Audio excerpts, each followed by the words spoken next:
whether it's a fish or a bird or an animal, I guess, which I just like to shoot cameras. Kevin Mason is many things. He's a professor at Waldorf University in Forest City. Lists 99 state parks, and so I was using. He has a PhD in rural and environmental history. He's a researcher and writer, a blogger, a documentarian, a camera operator, outdoor enthusiast, and to the core, an Iowan. Today, he has taken his research to Walnut Woods State Park in West Des Moines. He's in the middle of a project to document the development and history of all 83 state parks in Iowa. This is part of a bigger research project for me on public lands where I'll go through. Documenting all of the state parks in Iowa may sound like an ambitious task, but it's nothing new for Kevin. In 2021, he made his way from Montrose to Minnewacan, a total of 371 miles, all by foot. I have a better idea of what I'm trying to work on, where last summer it's like, I don't know, I had no idea what I was doing. So what compelled this history professor to take his research for a hike? The idea for the walk across Iowa started actually during the Iowa State Fair in a garage on the north side of Des Moines, the Merle Hay neighborhood, at my sister's house, where I was talking with her partner, who's a high school social studies teacher, and he goes, "Oh, you got to read this book." Albert Lee wrote this journal in 1835 with this military expedition called the Dragoons that went across Iowa. We should do it. And it became kind of this running joke, as a lot of things like this tend to be. But in my training as an environmental historian, one of the things stuck out in my mind was that Iowa's changed more than perhaps any place on earth. 98% of Iowa's land surface changed from 1835 through the conversion of agriculture until now. What if I went and tried to retrace the route of the 1835 Dragoons, which in doing so created this incredible source space that gives us a snapshot of what Iowa looks like in 1835 at the moment before Americanization and the conversion to agriculture begins. And so just decided to go for it.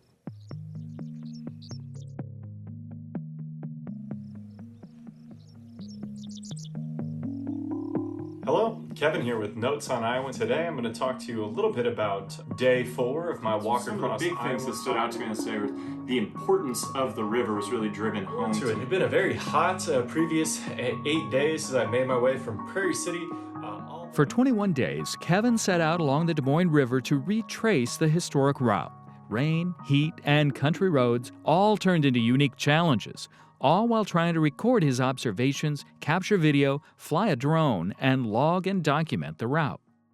There was a part of this that was about me proving to myself that I could do it, and that this was a thing that I was going to be committed to seeing all the way through, no matter what that might look like.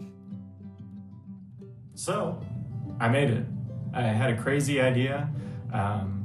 I started to... After his journey, Kevin found a new appreciation for the changes which define the past, present, and future of Iowa. And that appreciation continues to expand. It's selfish to say, like, I was kind of doing this, like, for me. And then it really became about other people a lot of the time. I remember I was down by Eddyville on this gravel road, and I just walked up this giant hill. And it was kind of the point where, like, all right, I'm just out here walking. And this guy stopped, we ended up having this conversation, and he kind of turned to me after we were talking, and he goes, "I've lived here my whole life, and I've never thought about any of those things. But I'm gonna go check out the Buxton location where that coal mining town used to be, because you told me it was just over here." And opening those doors, and that's a real conversation in real time, but opening kind of that up, that's been one of the parts of this that's been something I didn't really expect at all. people really care about the places they're from and the history that's close to them. It forces me to really be careful in my research, be respectful of people's viewpoints, people's experiences. And so it forces me to constantly be keeping in mind that it's not just some abstract thing I'm talking about, that the past is real and it influences the moment we're in, and that people remember these things.